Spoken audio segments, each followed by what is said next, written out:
Like, and like when you talk about living in the Matrix, it's like, it's not like the actual Matrix, like we're plugged into a computer. Like, we're living in a psychological Matrix, like where a massive quantity of information about reality in the world and the universe is being kept from us. So that stops us from understanding like the implication of our existence and living in this little psychological bubble of what we think society is, what we think relationships are, what we think about careers and material wealth, and like all like what it means to be a human, and all of that is so tightly controlled. Okay. Now this is where we're actually going to start. I'm just going to trim. Okay. Like right here. All that was just to get the juices flowing. Get something moving. You sneaky bitch. Yeah. This is episode number 4. Episode number 4. Cool. We're finally consistent at something in our lives. So for 4 times at least. 4 times at least. At least.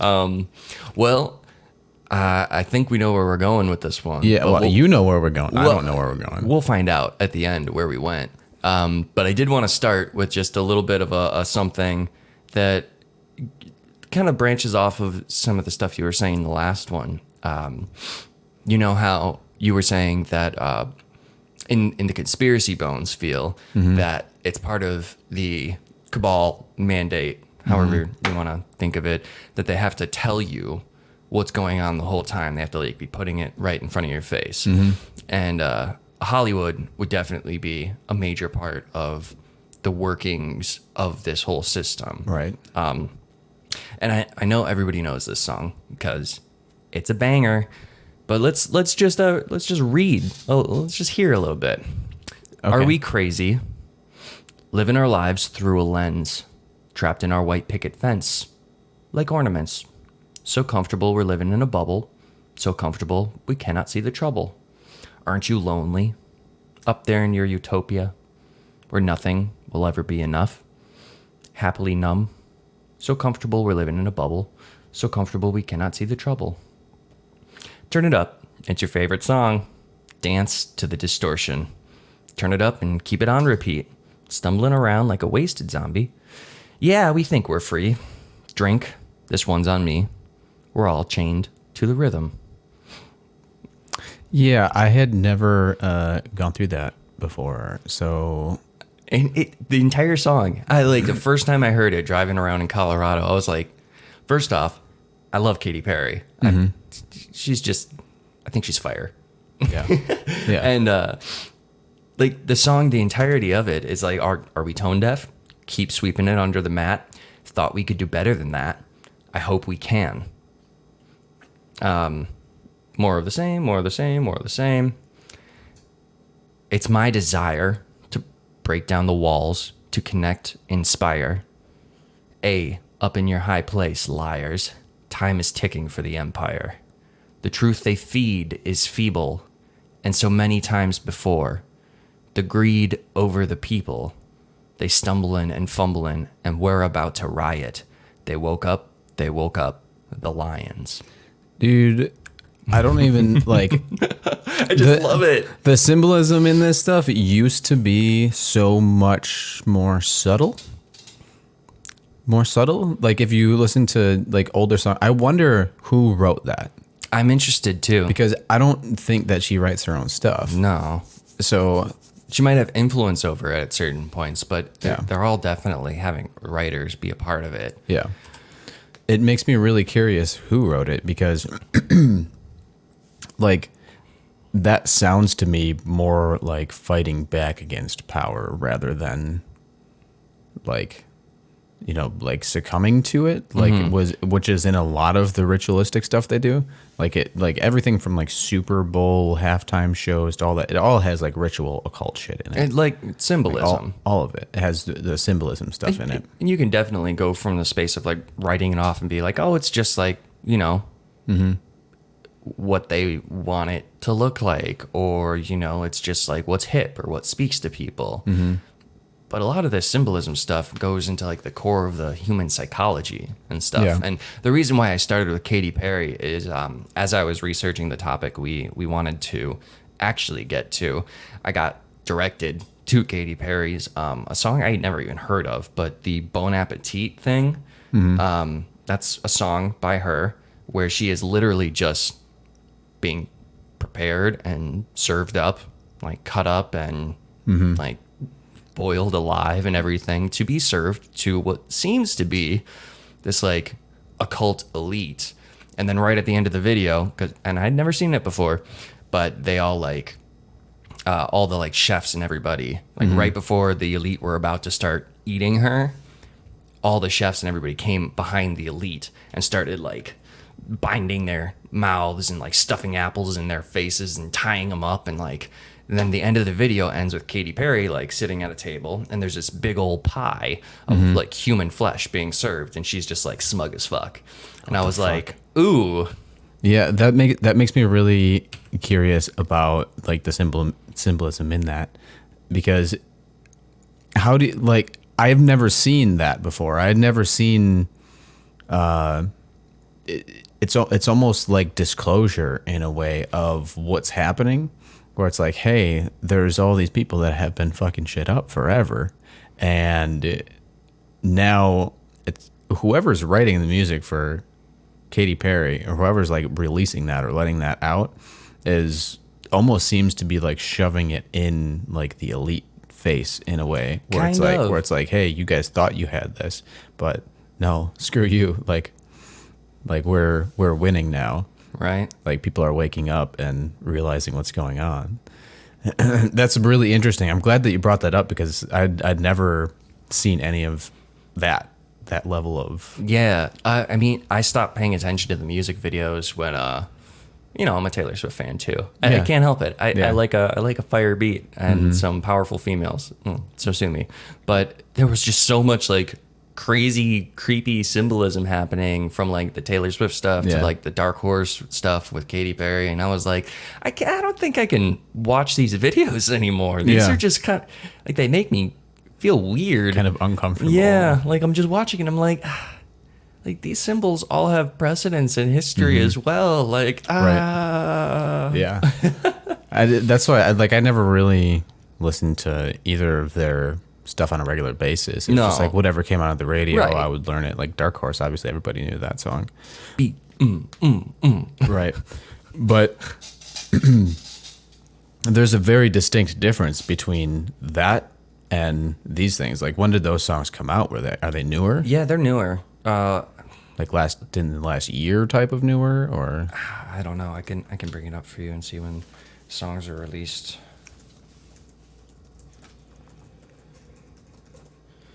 I brought my computer over so I could actually do some shit. Yeah, not be a total idiot.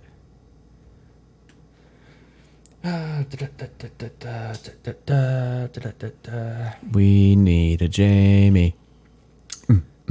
So, in 2013, Dark Horse, Roar, in 2012 was Wide Awake, and then 2016, Rise came out, and 2017, Chained to the Rhythm, Bon Appetit, and so the newest one is Daisies, which I had never heard, but I started doing a little bit of research. That one makes me a little bit confused. A little bit confused, because the whole video is like her like being rightfully happy about like her baby bump and being like happy for like a new beginning. But symbolically, daisies weren't like the greatest thing, especially for pregnant people. It was like associated with, you give daisies to like a pregnant woman who lost her child. Right. And that made me think of the idea that if in that video she's pregnant and then being covered in daisies, it's like, I have this weird like theory. This weird theory I don't that even want to hear it. Actually. I know, like, in order for Katy Perry to actually make it big and get famous, that she had to do something like in sacrifice for these peeps, right? To get into like a position of fame and money. We're getting real conspiracy on this. Yeah, but hey, I mean, man, we were already here. It is just a theory. Yeah, like this isn't for sure. But in order to actually get to like a certain level of fame, she had to make a sacrifice. And what if like that video was symbolizing her reflecting on the fact that she had to possibly sacrifice her firstborn child to make it like in the Hollywood fame world? That is an interesting theory. Like,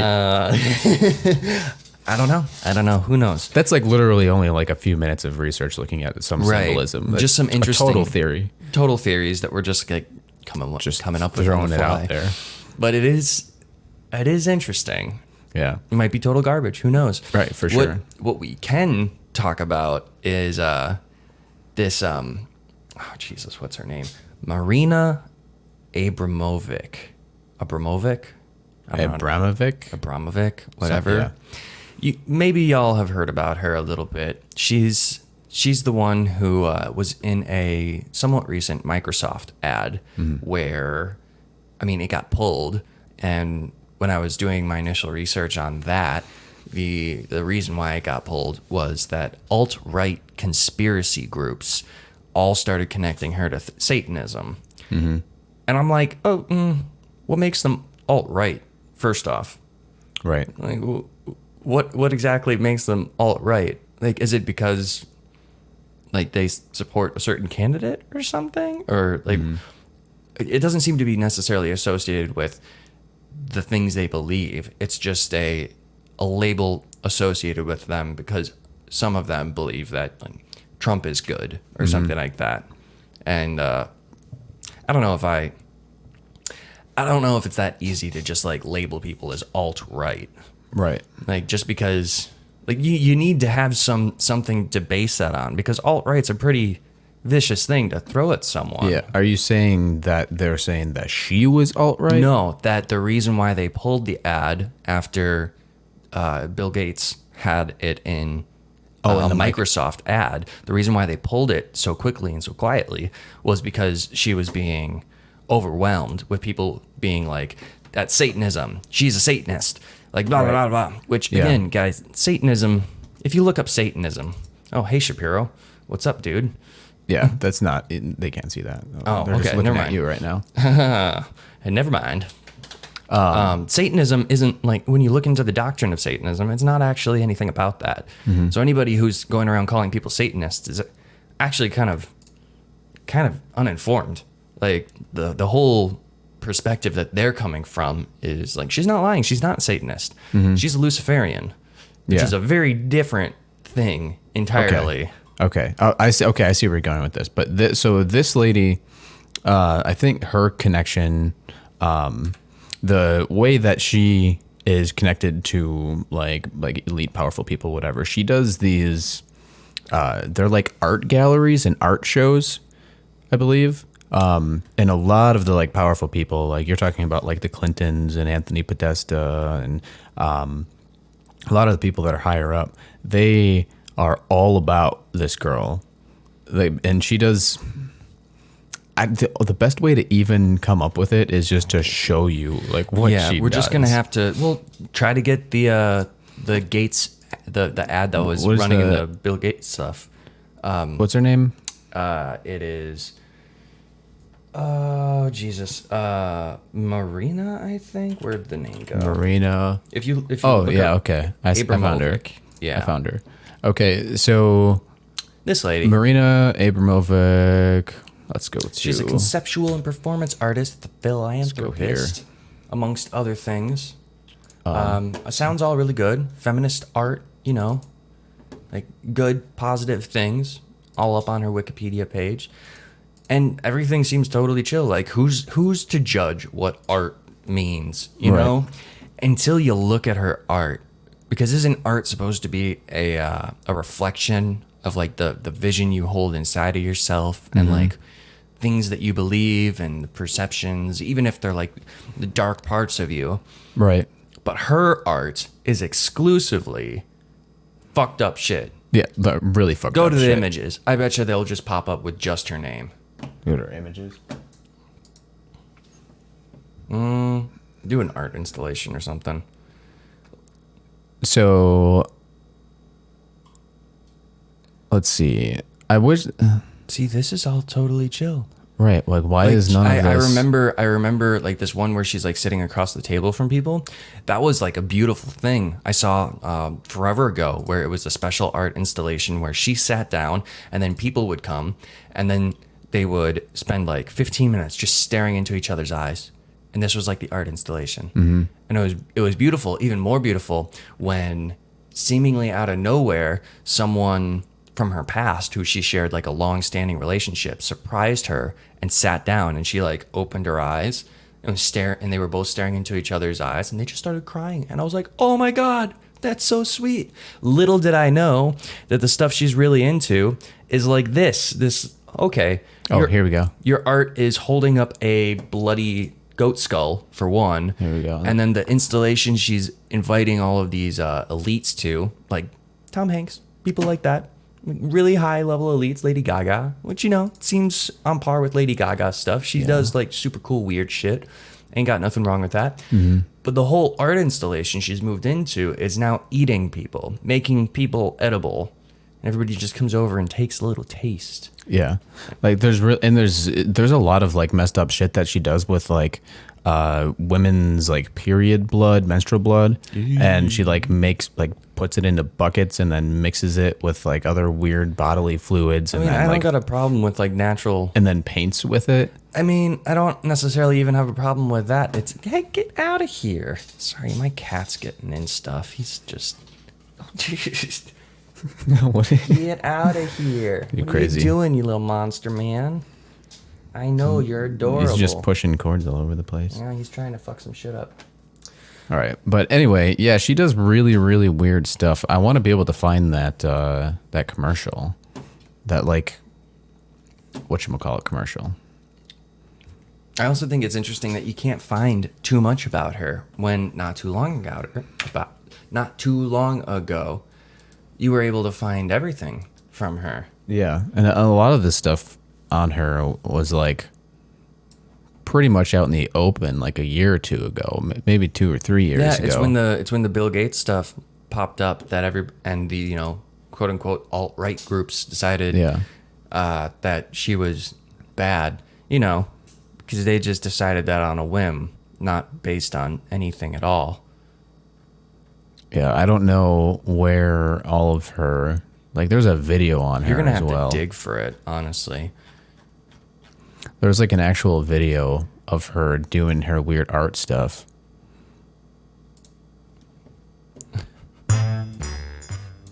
Of course, advertisements. Make sure you drink alcohol, guys.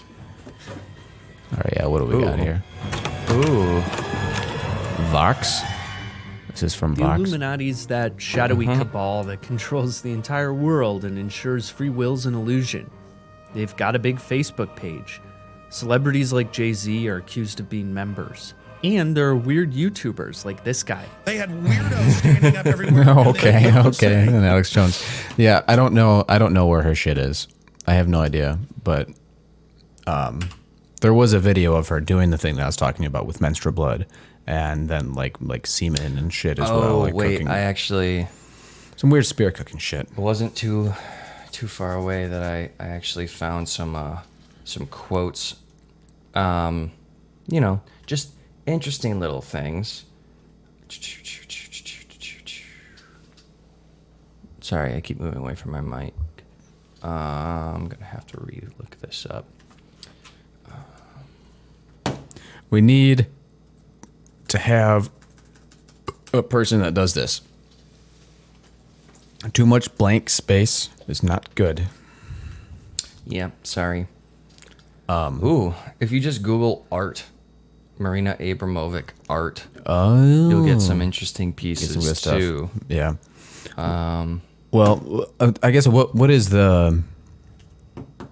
are we thinking about, like how she's connected to what's going on right meow? Well, Right, meow. first I want to read this real quick. This was part of one of her art installations, and you know, to each their own. With a sharp knife, cut deeply into the middle finger of your left hand. Eat the pain. And this is just part of one of her many art installations, just written on the wall in what looks like blood. Could be what you were talking about a little bit earlier. Yeah, menstrual blood. There's and you know, when you go into the esoteric stuff, like blood magic has been a big thing for a very long time throughout history. Oh man, she was also the same artist who she stood and had like an array of items like on a table in an art gallery, and you could do whatever you want to her and she would not react, and it was for like 2 hours or something like that. And she ended up like there was a knife on the table, there was even a loaded gun, I think there was like all sorts of stuff, and she ended up being like abused in all sorts of ways. Like at first it was just people like playing with it, you know, but she ended up naked and abused with people like cutting her and stuff like that. That's so fucked up. Yeah, I don't know anybody, like I wouldn't, if I saw someone doing that, I'd be like, get the fuck off of her. Who are you? You need to be in a goddamn asylum. Right. Like no normal human is going to go around and be like, oh, I can do whatever I want to you. I'm just going to cut you. Right. I'm just going to I'm going to take your clothes off. I'm going to humiliate you. And it's like, who the fuck are the people you're hanging out with? Who are these people that are going to art galleries? Certainly not normal people. Right, for sure. And that's one of the weird things about this lady. Like, the thing that makes it the craziest that she's connected to like these like really powerful and rich people. That's like, I guess that's what makes her like a point of interest. If she was just some random chick that did this stuff and was like trying to like get some form of fame or something, but she doesn't really like advertise her stuff out there. It's like kind of private, and it's mostly like displayed or like at like very elite parties or like in their houses and stuff, and it's just creepy, man. Yeah, it's just creepy. And how she's connected is she's connected to a lot of celebrities, but more interestingly, she got involved with this like Bill Gates stuff, and he started doing an ad, and it's weird how all these philanthropic people are connected by such weird and disturbing things. And then very quickly, once people started like, because overwhelmingly the ad was negatively received by viewers. They all looked at it and they were like, this is fucked up. What the fuck are you doing, Bill Gates? The Microsoft ad? Yeah, because it was the image you see with her holding up the skull. That was definitely part of it. I remember seeing it when it first popped up. And there was also, this is it. This is the Microsoft video. video. Microsoft scrubbed it from all of their stuff too. So the only reason this is still around is because people saved it. Okay, so this is this like the actual video? I believe that art of the future is art without objects. It's just pure transmission of energy between the viewer and artist. This isn't a conspiracy. To me, this mixed is a commercial. reality is this answer.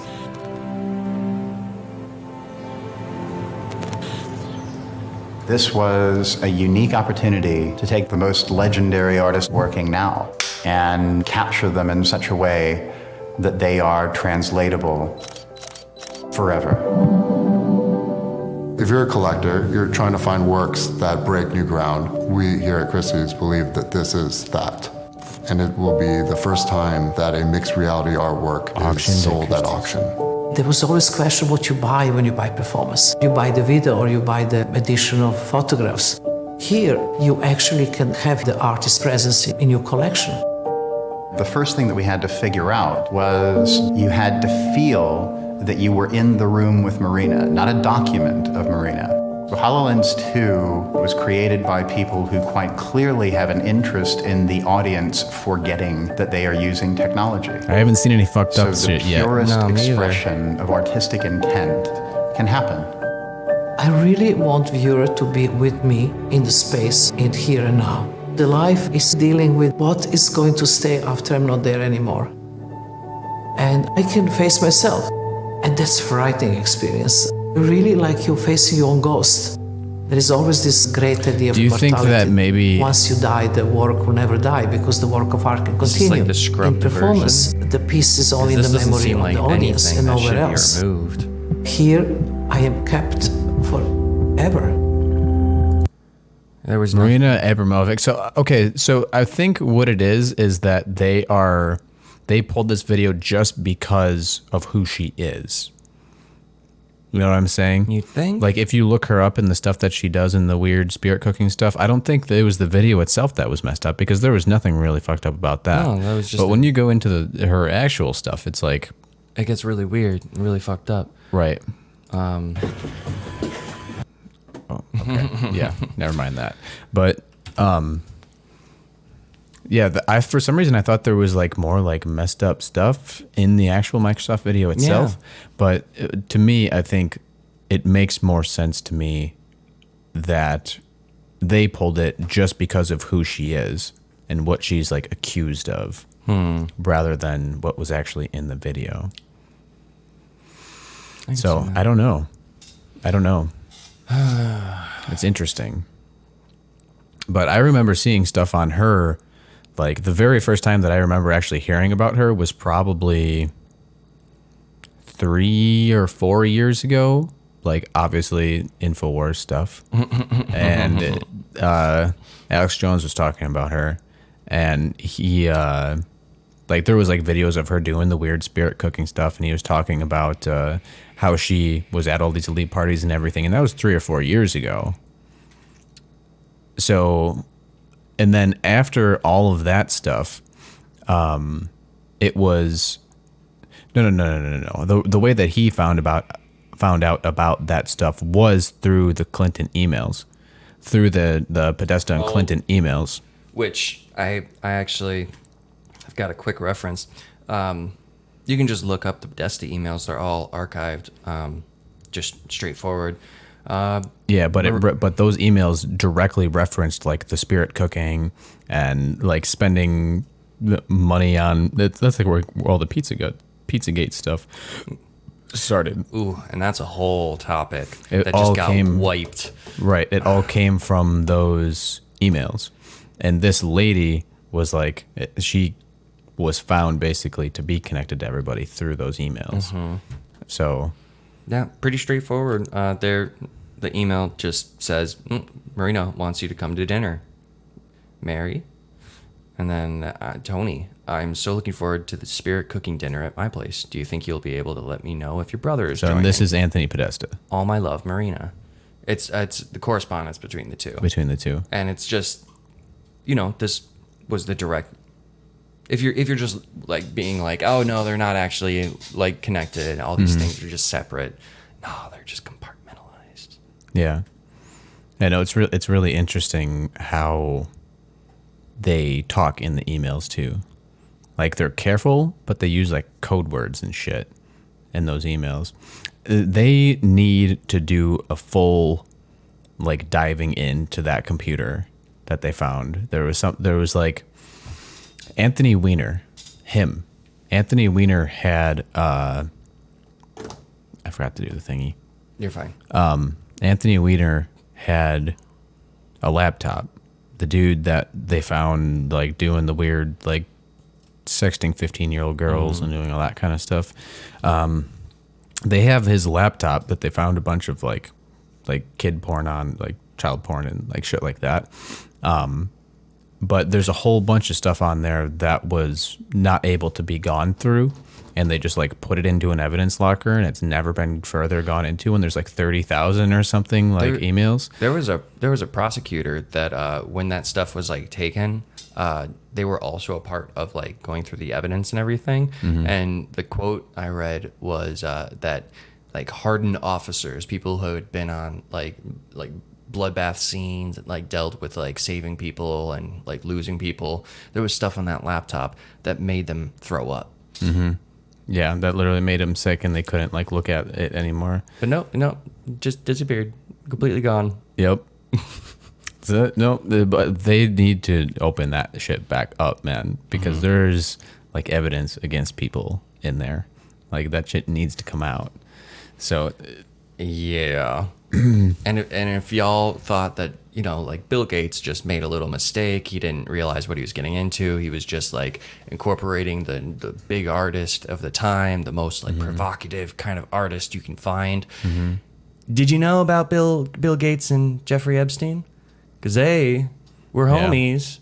Yep. Despite what he's currently claiming, there is lots of transcripts between them. They met back in January 31st, 2011.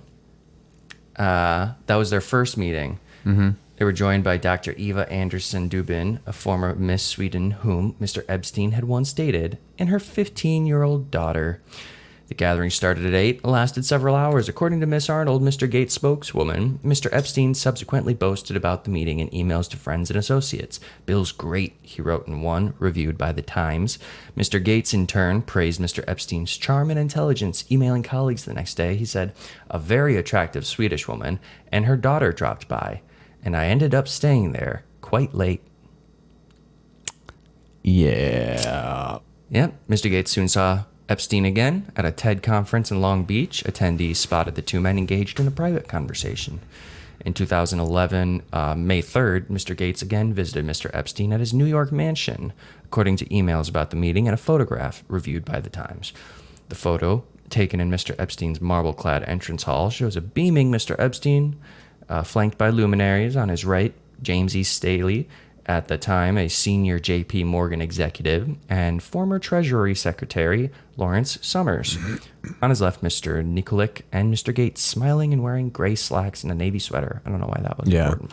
See, part of this, though, like, you think, like, a lot of people want to look at Epstein as, like, the mastermind. Like, as he was, like, this big, like, head mastermind of this, like, pedophile ring and all this stuff. And it's like, no, man. Like, honestly, him meeting with Gates, like, that could be him getting his fucking orders, you know? That could be, like,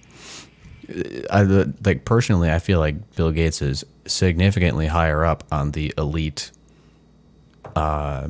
board, if you want to say. Anybody who's the head of, like, basically the creation of technology that is soon to be placed inside of human bodies, I feel like they must be a little bit more. Like, if we're looking at a chessboard, I would say Epstein is definitely just like a disposable pawn.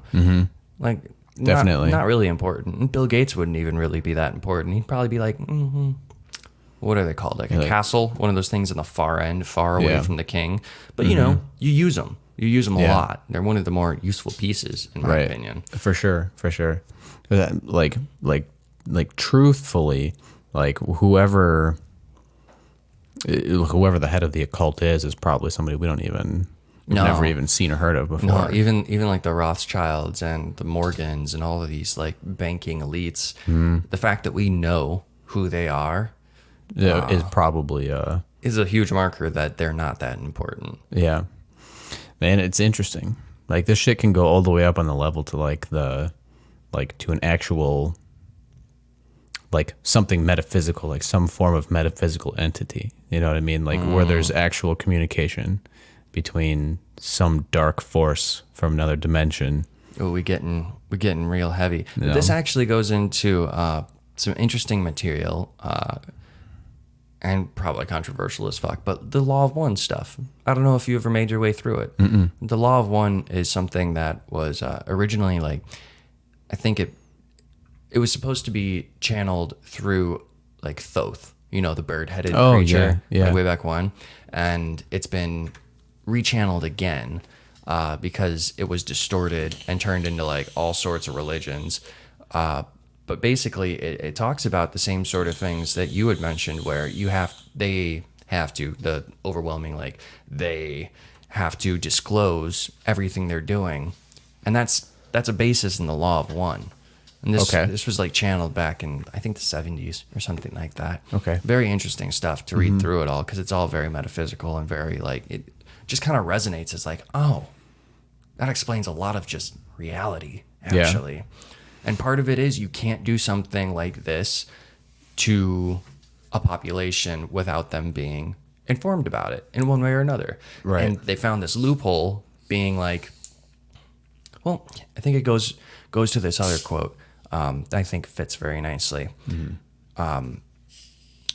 you only need to protect small secrets. The big secrets are protected by public incredulity. Okay. I see. So that's like, and is that from the Law of One stuff? or No, is that's. that, Let me just Google that to make sure I'm getting the quote right.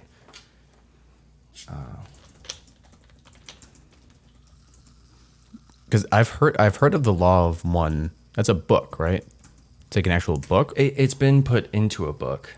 Okay, because I heard about that through a few other people that I follow, but I've never really heard about what exactly is in it or what it's about. So It's good. It deserves its own entire podcast to address. Okay. We should bring up sources and discuss it. But the quote is from Marshall McLuhan, and it's not paraphrased. It's only the small secrets need to be protected. The big ones are kept secret by public incredulity. Oh, hey, I may have actually nailed it. oh yeah, Yeah. yeah, Hey, look at did. you, brain. Sometimes you do okay stuff. yeah.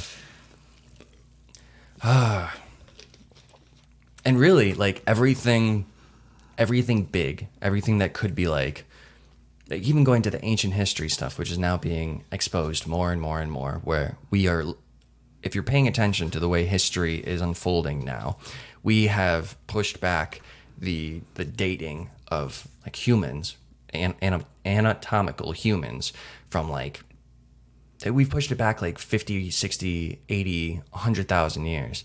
Like, especially with the discovery of like Göbekli Tepe, we were just, everybody thought like, oh no, we were just hunter-gatherers. We didn't know what the fuck we were doing. And then going back 12,000 years, it's like, oh, there's a super megalithic structure that had to be built by someone. And it definitely wasn't built by someone who like, oh, instead of hunter-gatherer nomadic groups, we're going to stop right here. And then we're going to master megalithic building Yeah, within like 10 years.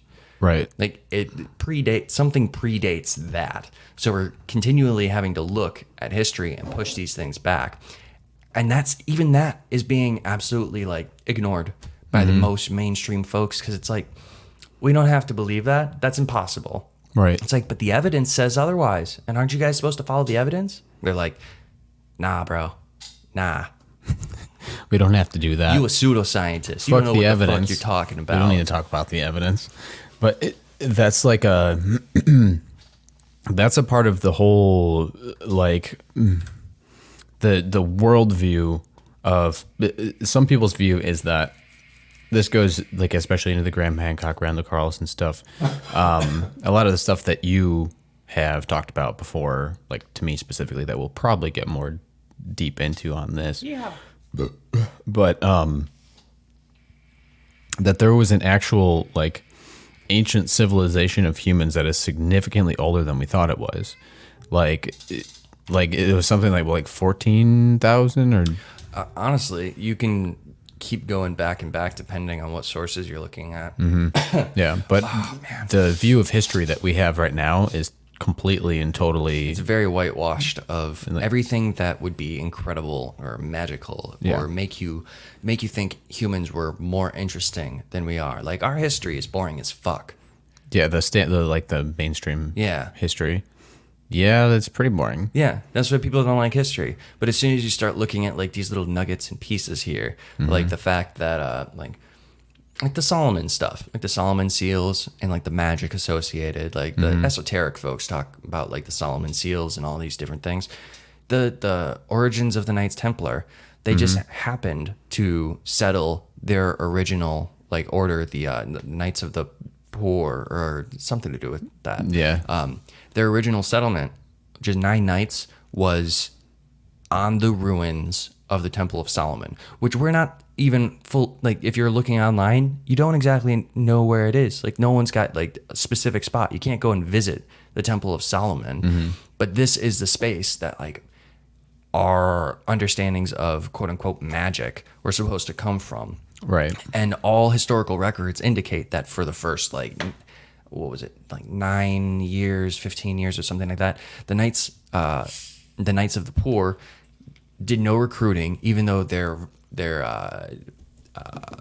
like overarching mission was to protect pilgrims on the road to like Jerusalem. 9 knights couldn't do that, but they didn't do any recruitment. They didn't do anything. Instead, history shows that they just dug tunnels. they got set up at the remnants of the Temple of Solomon, this great magic practitioner, and then they just dug tunnels.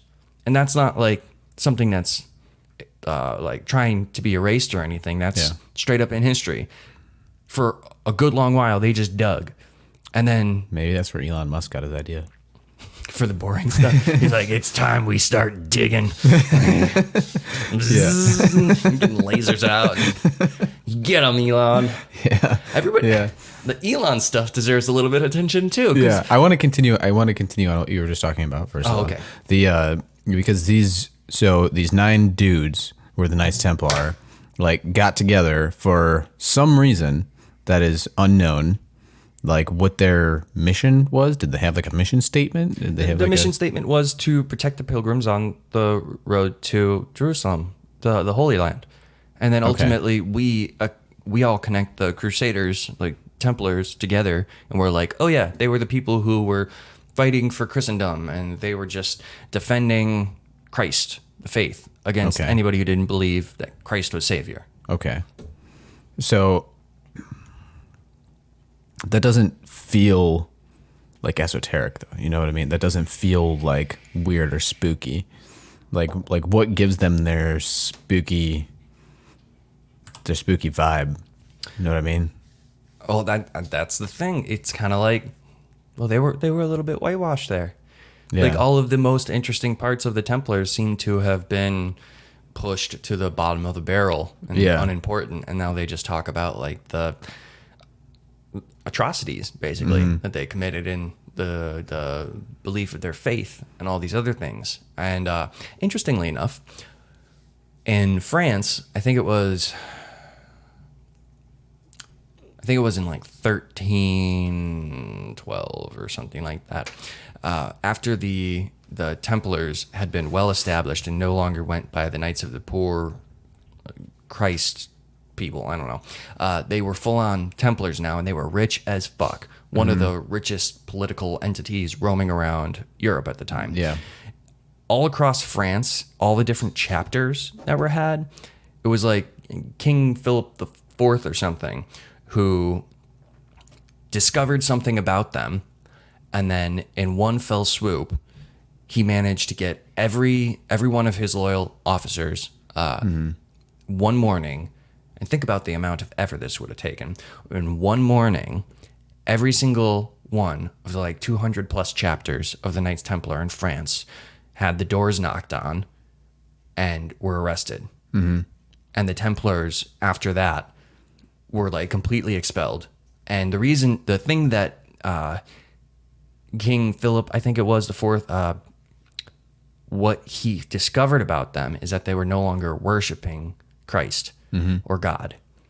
They had at some point switched over, and they were now worshiping Baphomet. Y'all might know Baphomet as he's the human form with the goat head, typically associated with like Satanism. We can pull up some Baphomet. And is he supposed to be like the incarnation of the devil? Plush. Baphomet plushie? What? Yeah, but we all know this image. Like it's a super known image, Baphomet, you know? Yeah. But this is what the Crusaders were found out, and they even got them to like testify, and it's in records now that the through torture and all this stuff, they were able to find out that these Templars no longer worshipped Christ, and they were actually worshiping this guy. Seems legit. Yeah. Seems like a nice guy. So the French royalty just whooped their ass, kicked them out, and then I think it was within the next 10 years, the Vatican also basically disassembled anything else that had Templar associated, and everybody who was associated with the Templars got spread out and like dispersed to different monasteries and everything. Or if they refused to like rescind their beliefs and all that stuff, they were burned or hung. Okay. So do you think that the French king that found shit out about these Templars, the Knights Templar, who, by the way, anybody listening, can be in some ways connected to like occult, like especially through the Baphomet stuff, but they can be connected to the occult, which like is still moving and present today, which all the elite people that we were talking about, all the elite people that we're talking about earlier with this like spirit cooking lady and all that shit, like all connected through history in some large web that we just don't quite understand. Well, right now. Interestingly enough, in the next 50 or 60 years after the dissolvement of the Templar Order, Jordan almost broke his chair. Almost died. The camera's totally on you too. You were like, watch me break this chair right now. Oh. But interestingly enough, right after the Crusaders were completely, or Templars, excuse me, were like erased, about 50, 60 years later, you hear the first mentions of the Freemason group start appearing. And the Freemason group started appearing almost exclusively outside of France. Interestingly enough, it was in Britain. Oh. It was in Spain. It was in Denmark and Germany, and all the states that hadn't yet entirely been formed, but were quickly becoming something. They all have mention of these orders starting to form. Okay. So is it possible that like anybody who was left over from the Templars like started Freemasonry, or was that like were they a separate thing? I'm hesitant to say that they are even any way connected. Honestly, I don't know much about Freemasonry or the teachings of Freemasonry. Yeah. All I know is that there's this disconnect of like, what the fuck were the Templars doing? Mm-hmm. And the Templars were also... And what did they find underground? Yeah, the Templars were also considered to be like builders and masons. In like many of their texts, they mention that this is like a connected thing to their order. Okay. And then, it disappears. And the Vatican like makes them all go away. Right. And then the Freemasons start showing up, all in these little pockets all around. And the Grand Lodges started forming, and then the whole order started forming from like nothing. Yeah. So there's definitely a possibility. There's a disconnect big enough that you can't be like, see, but it's interesting. But the things that we somewhat know about Freemasonry now make sense that in some way they would vibe with the Templar stuff. Yeah. And so you can't distinctly like for sure connect them. No. Yeah. But there does seem to be, wherever the study of like the Templars is, like there's been like shows being done in like South America and stuff where they're like, we're finding the secret Templar gold. Mm-hmm. And then they find like some weird Mason thing. Yeah. Like maybe not the Freemason symbol, but it looks like the beginnings of the Freemason symbol. Okay. What if that's what the Templars were digging for? Were like they were looking for some ancient thing that came from this like past civilization, right? That was we don't, under Solomon's. That was under Solomon's seals. So they were looking for like whatever this. So the idea is that this ancient culture that got wiped out before our history started, basically, like the entire population of this ancient culture, or it's somewhat like the idea of Atlantis. Like there was a city or a golden age where there was all this knowledge, which I could fucking talk about for days. Atlantis. Yeah. Okay. But anyway, there's the idea, and there's a lot of scientific evidence and geological evidence now to back up that there was that, like, the ancient Egyptian pyramids are significantly fucking older than we think they are. And I think you have a little bit more of an idea about what the pyramids aren't necessarily what predates them. Because if you're looking at what the Egyptologists all say, they say it's all attributed to a pharaoh called Khufu.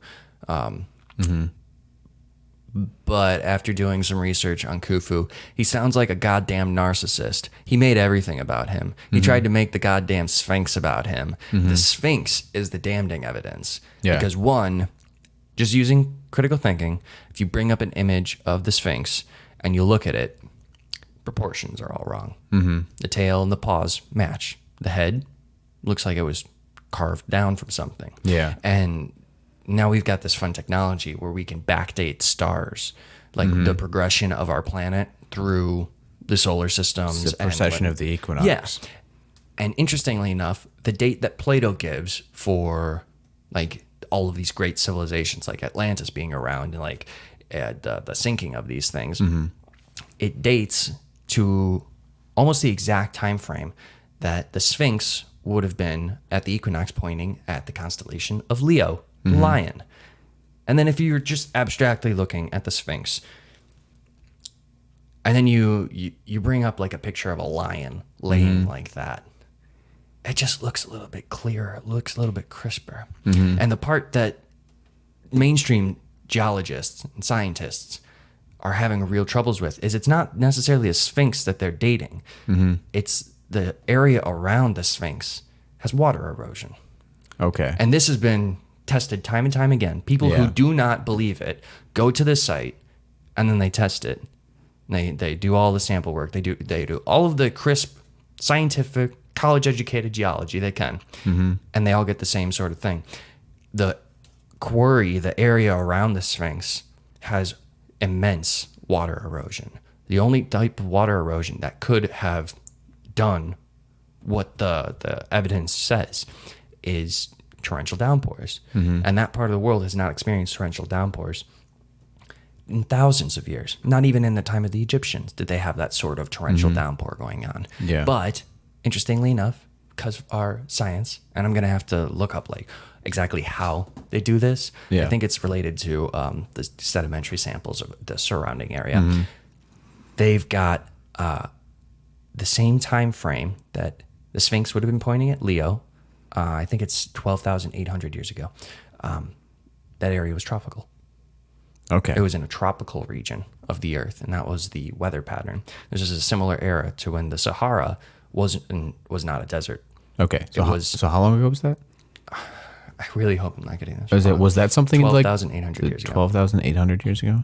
Okay. And the sinking of Atlantis was supposed to be sometime around like 1100, 600 years ago, 11,600 years ago. And that's like the Plato date, which is interesting because everything else Plato says, we're like, dude's a great historian. We can trust it. We can find evidence.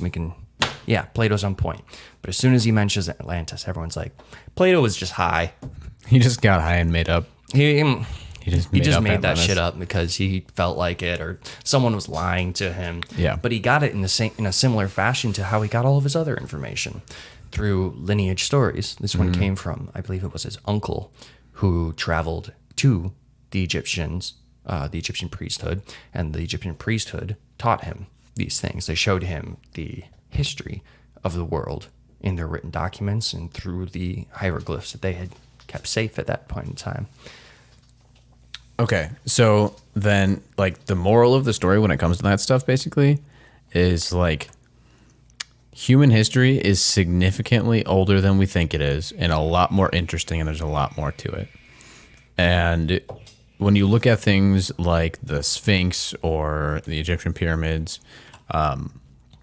there's a little bit more evidence now to say that there was a civilization, because like even with our technology now we can't build the pyramids. Like we couldn't do it. It's just too advanced and too difficult like to make something so perfect. People love attacking that claim. Right, and large. Yeah, but fuck you. Even going from the Egyptologist point of view of how it was constructed over the course of time as it was constructed, the number broke down to being like they would have the slaves, these really determined, highly skilled, well-educated slaves, because they would have had to be, were carving stone, moving stone, placing stone every 2 to 5 minutes for 20 years straight, day and night, in order for the pyramids to be constructed in the same time frame and fashion that the like top Egyptologists in the world say right now. Right. It's like an unfathomable approach. Like, But there's that's no way. That's what they say, because that's what fucking Khufu says. He's like, this is what I did. I made the slaves do this, and this is how long it took. Because Khufu stuff. Khufu stuff. But if you don't want to think about that and you want to think about the alternative, which is, in my view, the more likely scenario, is that there was definitely an ancient civilization that is significantly longer and older than we are right now, that like we're descendants of that, like in some fashion. But their entire they were like super advanced, like maybe technologically and spiritually, and they understood way more about the universe and reality than we did. And something happened where, like, there's geological evidence of this that wiped them out, that just absolutely wiped out this entire civilization and most of the evidence that they were here, except for large stone structures like the pyramids or the Sphinx and other things like that. There's a hypothesis about this. It's called the Younger Dryas Impact Hypothesis. Yeah. Which is there's a stream of asteroids we cross like 2 times a year. And in this stream, we see plenty of erratic meteors and comets that could do significant damage to our world. And now we're finding in ice core samples and in geological records that there were... Now, this is all done by a group of scientists, thousands strong, meteorologists and analysts. Excuse me, I lost the ability to talk. Animals? No, analysts. Okay. Who have like an entire group that's trying to convince governments, like, we need to be looking out into the stars. Like, this is a serious problem, guys. It only takes one of these like decent sized asteroids to just wipe out civilization and turn back the clock. Because the hypothesis is stating that there were, at least I think the hypothesis is stating this might be an opinionated version of it, but that there were 2 impacts separated by, I think, maybe 1,100 years. The first one hit the water, yes, the ocean, and this is part of the cause of the far-reaching tales of the Great Flood, which the Great Flood is not just in the Bible, it's in every great culture that existed. The Sumerians, I'm gonna forget about the Indian cultures. Sumerians, Mesopotamia, like every single culture that has history going back has the story of the Great Flood. And there's a reason this story is passed down from generations to generations as an important reminder. But the first impact created the flood. It created so much impact in the water that waves across all of the world, tsunamis. And when you think about humans, old humans, like where would you build your society? Right along the coast, right along the mouth of rivers, right along where water is, because we need water, and it's super useful for everything. So right off the bat, you've got a massive disaster happening on the coasts everywhere. And then the next impact, and it might not have been 1,000 years, it might have only been like 400 years. I really need to double check this stuff. But the second impact, it happened on a North American ice cap. The plate of like the ice cap that was 3 miles thick, that thing, it hit that. And part of it is you can track where it hit on a North American ice cap, because there is soft sedimentary in like the states of like Georgia, like Kentucky and all this stuff, where huge erratics hit the ground, and there's this splash pattern, like a circle. So you would see the impact up here, and giant ice chunks came and like hit all over the place. Okay. And there's like geological evidence and topographic evidence to point like, look at all these fucking holes, all these holes. And if we trace those holes back to, something got smashed up there, but we don't have any evidence of something getting smashed up there. Right. And I'm describing like the North American map right now, because it was supposed to hit like deep within like the Minnesota or like Canada area, somewhere along that line. And these huge ice chunkeratics are how they trace this back. And then a huge portion of that ice was liquidized. And even in like normal, like the history I was taught about like the formation of the North American like Great Canyons and all these things, it was taught like, oh, there was an ice dam breakage. And it was just natural warming, and it was a series of just small floods happening over a period of time, and it carved like all this stuff. The theory that I'm working with here, it explains why there's so little evidence of there being civilization on North America when it's now becoming very clear in the historical record. Like when you dig really, really deep, like 10,000, 12,000, 14, 20, 30, 50,000 years into those records, you see markers of civilizations, not necessarily like grand ones or anything. Yeah. But imagine, if you can, not like a series of small floods, but imagine a wave 1,000 feet high coming down from the North American plate, like the Canada region, and it just comes down the entire continent. It's like an eraser. Yeah. What survives that? Not shit. No people, no animals. And this also helps explain the megafauna die-off in North America, because for the longest time, the theory was, oh, humans hunted them. Guys, in what world do you see tribal groups that depend on wildlife, hunting something to extinction? Yeah. Like, they require that to survive. The people who hunted and survived off the land took care of the creatures that they depended on. You didn't see the Indians going around hunting all the buffalo to death. No, that was when we showed up and we were like, we just want to get rid of the buffalo. Shoot them from trains, let them rot. Like, that wasn't traditional societies where they were going around doing hunting-gathering stuff. Yeah. So the idea that we hunted all the megafauna to extinction is absolutely ridiculous to me. Yeah. What I think occurred is this huge catastrophe that first hit all of the coastlines of the world. And then the next series, before we even got on our feet again, was this wipeout of the last great like bastion. Yeah. Which was like North America, essentially. Yeah. And it was just wiped out from the top down. Right. So like given all of that, if all of that is true, which like at this point, like from all the stuff that we watch from people like Graham Hancock and stuff, it's like there's really no question. It should be mainstream science by now that shit is legit. Well, he just keeps getting like proven right. He was laughed at and called a pseudoscientist for his entire career, and he never even claimed to be a scientist. He was like, guys, I'm an investigative journalist. I'm not doing this because I'm like trying to prove you wrong. I'm finding interesting things, and I feel like they need to be shared. And like let's debate. And I think it's fair to note that when Graham Hancock had an official debate set up with the current head of all Egyptology, I forget his name, but this guy is even doing like hysterical tours that, oh man, I can get into this guy.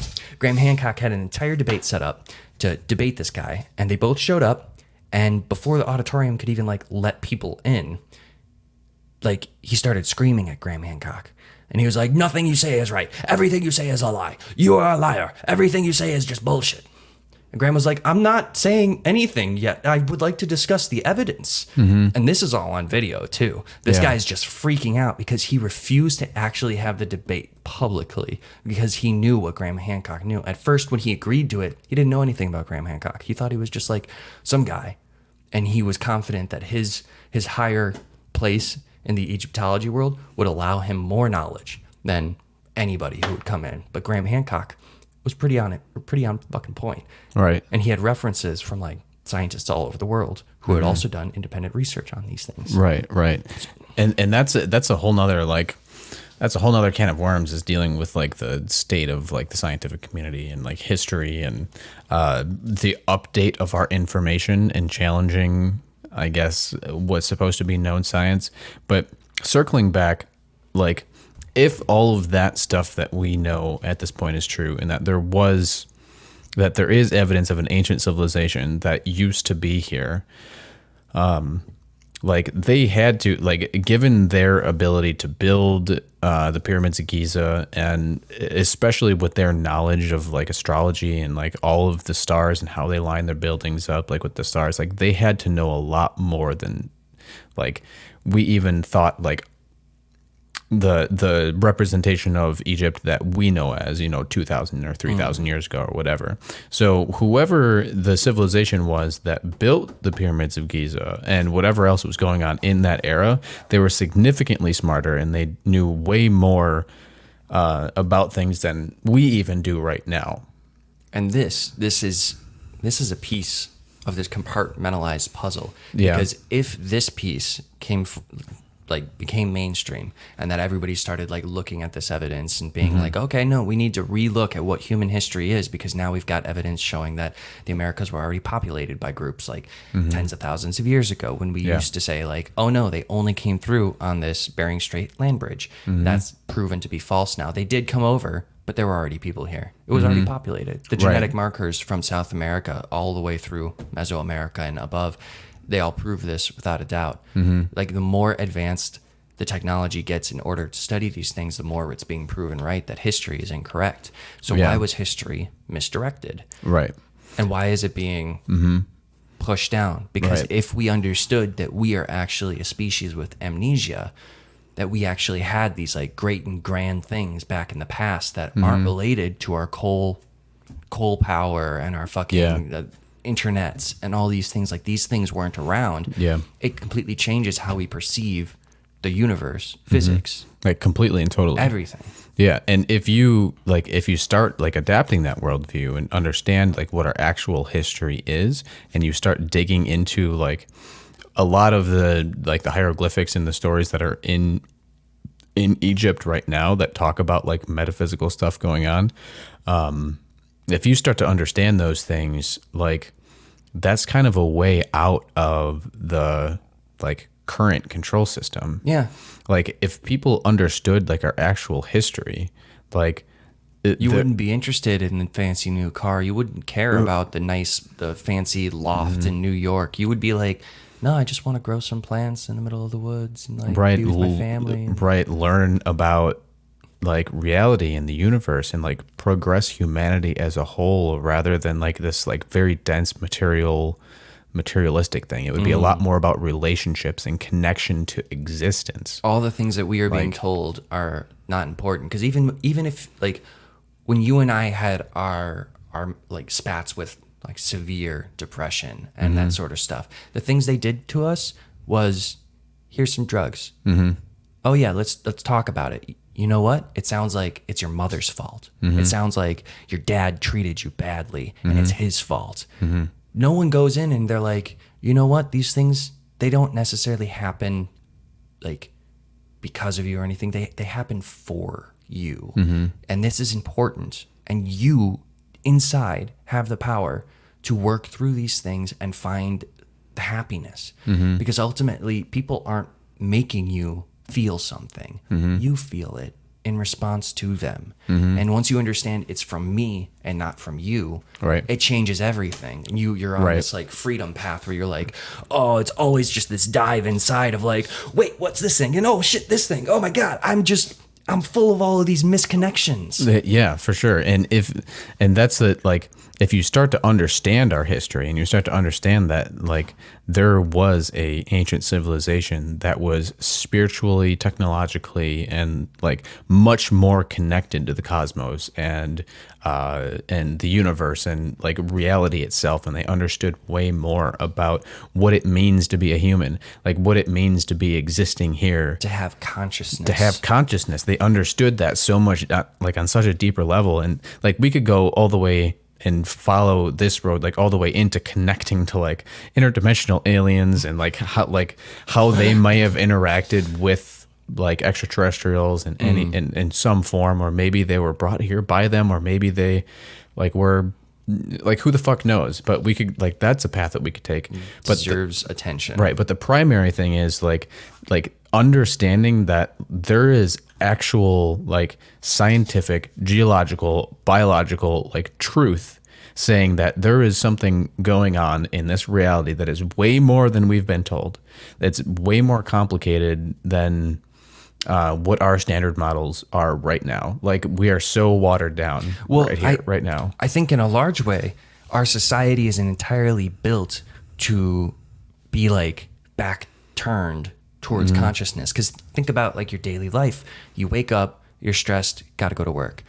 You get done with work, you come home, and you just want to unwind reasonably because you were just grinding on like mindless, stupid shit all day, and you just need some time to unwind. So what do? You turn off your consciousness even more, and you start watching a show. You let someone else start programming your thinking. You're like, oh wow, this show is so good. Ooh, this thing and that thing, and then you like get online, you buy some stuff, and you feel really good because you're like, ooh, I'm gonna get a thing. But none of this matters. None of these things are important. Yeah. It's like a what do you call it? It's like it's almost, not almost, it is set up to be that way on purpose. And a lot of people want to say, oh, it's like capitalism, society, the economy, like it just, we're run, or the system that we're running under right now is just pushing us into this like materialism, like on purpose, whatever. Yes, but it's deeper than that. It's a lot deeper than that. Like, that's when we circle this all the way back to the beginning of our conversation, and we start talking about the occult. We start talking about people that are designing like our society, like to keep you in that materialistic, low vibration, like, to just keep frequency, running like, keep running in this circle, in this fucking machine over and over, and like suffering a lot all of the time, and keeping you away from the truth of your connection to the universe and history, and because like the ignorance, like the not having the information keeps you down. It keeps you in this place. But as soon as you like can even open like that little eye hole on a little one bit, subject, on just like one subject, and I suggest doing it on the ancient history stuff because it's becoming so much harder to hide fact in that world now because of technologies like genetic tracing and fucking LiDAR. You know, for almost all of like our history, we've just said that, you know, the Amazon jungle was just totally unpopulated. There was no way they could exist in there. And now we're finding evidence due to LiDAR, which is light and like radar, like it bounces off of like the ground so you can see structures and all these things. We're finding a civilization inside of the Amazon jungle that is so totally overgrown, we've never found any piece of it. But estimates put it anywhere from 1 to like 20, some people even said 50 million people lived in these not utopian, I don't know about it, but like these super societies at the same time frame as like London was around, and like these cities were like 3 to 4 times bigger than London. Like in like the 14th century and 13th century and shit like that, these cities in the Amazon jungle were so grand with like megalithic structures and all these things. And part of the argument was like, how the fuck did they survive? Like, they can't do farming and everything, but now we've discovered this type of like fertilizer. I know, fuck, I wish I knew the name so everybody could just Google it. But it's a type of like fertilizer that they made, this culture in the Amazon, because the Amazon is actually very like infertile to like grow stuff.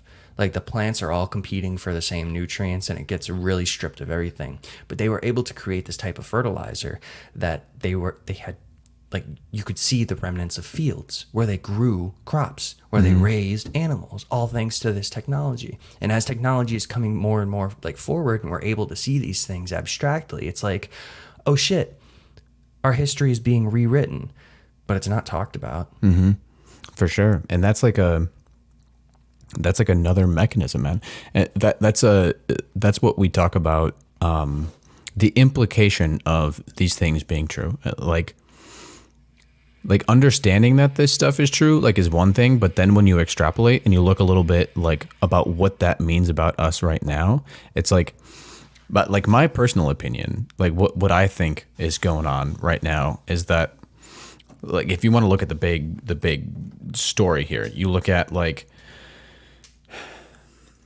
ancient civilization that was like extremely advanced, had a lot more spiritual, metaphysical knowledge, also technology that A lot more focused on like space and the stars too. right, that we like don't even understand or know now today. That civilization for some reason gets reset. They got wiped out, whether it was like some kind Natural of processes. whether it was natural processes or some sort of like interdimensional or extraterrestrial intervention. And really quick, before you continue on this, because you're on something there, the only survivors of this civilization were the people that we think we all derived from, the hunter and gatherers, because the civilizations built on the coasts, the major, like the places that couldn't survive without an infrastructure running off of so many different places were wiped out. And these major civilizations disappeared. And the only people that could survive in this world were the hunter-gatherers. Right. Who had no knowledge of the technology Right. or any of that shit. It'd be like the hunter-gatherers we have in our world being like, I don't know how to make a fucking iPhone. Like, we don't even really know that. Yeah. Yeah. Right, exactly. Like general concepts, maybe, but the big, broad, overarching perspective is that there were a few people. There were a few small group of people that did understand a lot of the Survivors. the technology of that ancient time, and they survived this like massive cataclysm. For one reason or another. Right, but it was a very small group of people. And then what you had left is all these hunter-gatherer populations that didn't know shit. And then this very small little group of people that knew a lot of shit. Sort of like the elite. Sort of like the elite, right, exactly. And so over time, over like tens of thousands of years, like as we're going, these elite have like stayed within their bloodlines and stayed in these secret societies, like knowing all of this alternative, esoteric, metaphysical, and technological information. And they've been breeding the population of hunter-gatherers who like physically are the same as them, but they had knowledge way beyond what that our descendants had. And they've been in this little group of people over these thousands of years, like just kind of like slowly controlling things as things unfolded. And now still today, all of the people that are in the massive most forms of power are all descendants, like direct descendants of people who were from those ancient civilizations that knew a shit ton more than we did now. And they've been holding those secrets like in their, like within their family and within their bloodline the whole time and keeping it from the general population. I have a super well credentialed guy that I discovered not too long ago who talks about the bloodlines because he's done all the tracing. And like the Diest clan is one of them. But even further back, he can trace lineages going all the way to like the ancient Egyptian priesthood. And he's not like, I'm going to have to like find him on YouTube really quick just to get his name. Yeah. But I never really wanted to believe that because it seemed too ridiculous. But when you think about it, it makes a lot of fucking sense, man. it does make a little bit of... It makes a lot of fucking sense. Like when you talk about living in the Matrix, it's like, it's not like the actual Matrix, like we're plugged into a computer. Like we're living in a psychological Matrix, like where a massive quantity of information about reality in the world and the universe is being kept from us. So that stops us from understanding like the implication of our existence in living in this little psychological bubble of what we think society is, what we think relationships are, what we think about careers and material wealth and like all like what it means to be a human. And all of that is so tightly controlled. But if you break through that and you start to understand the implication, like being alive and conscious and human is so much more interesting and powerful than we even understand. Like you can like go all the way into like the ideas of like actual like magic and like talking about like how consciousness creates reality and how it, like even in through quantum physics we can understand how we can manipulate our own reality through thoughts and through creativity and stuff. Like there's so much that gets opened up when you understand these things that it's like it makes sense why the general population is being kept completely in the dark. Because if we knew that shit, like man, we could go golden age. Like straight, like like the utopia dream could come. Like, not to say that there is any such thing as perfect society or like no suffering, because suffering is just a part of reality. But we could do so much more than we have right now, and the information is out there. It's out there to get. It's just a matter of like mass awareness, I think, that's stopping us from actually utilizing those technologies and ideas. Did you find that, dude? I'm really struggling. It might be that I'm technologically dumb. Yeah. I don't know how to just scroll through just my subscriptions, like just the names. I don't know. Well, hey, we're at a fucking hour and 20 minutes already. Oh shit, are we? All right, maybe I'll just save this one for the next one to get into it. Yeah. Because this guy was pretty great, honestly. You guys are all just gonna have to wait for it though. Yeah. All three of you. I mean, that's like all three of you. I mean, we have a pretty solid hour and 20 there, though. I think we talked about a lot of shit. Yeah, we go all the fuck over, but it's fun. I'm enjoying having these conversations. It's like our form of art. Mm-hmm. For sure. And that's, I think our next step is going to be getting someone else on here. I hope so. That would be pretty fucking fun. It's going to be getting someone else on here for sure. So, but anyway, y'all, I think this is where we're gonna pull the plug. Ciao. Yeah. Peace out, homies. Bye.